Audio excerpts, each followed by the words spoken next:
Unang-una, ako po'y napadaan. Curious ako kung anong nangyayari dito sa inyo. Ilan po rito ang senior citizen? Ilan po rito yung solo parent? Isang bagay na gusto kong sabihin sa inyo na dapat ito'y maging national. Dapat ito'y maging standardized. Bagay na sigurong isama doon sa mga kapakanan at kalagayan or karapatan ng mga senior. Kung wala yung mga senior dito, yung henerasyon na susunod, wala rin. Although meron na kayo sa pamamagitan ng OSCA. Gusto kong pag-aralan ng husto, kapakanan, estado, kalagayan ng mga senior na dapat tinitingnan.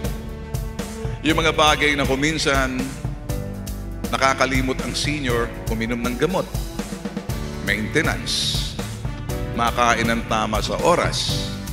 Ang tawag dyan ay welfare check.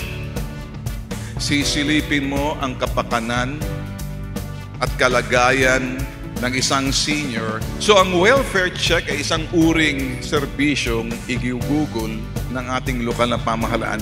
Sino sa inyo mga solo parent?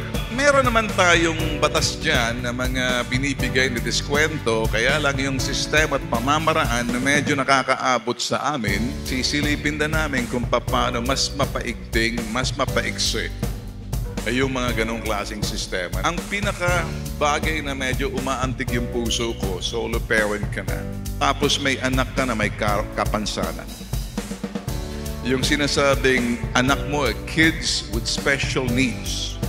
Yung lagi mong titingnan, hindi mo pwedeng iiwan kasi kinakailangan na ng aruga na special na hindi siya karaniwan na binibigay mo sa isang mga regular na mga bata.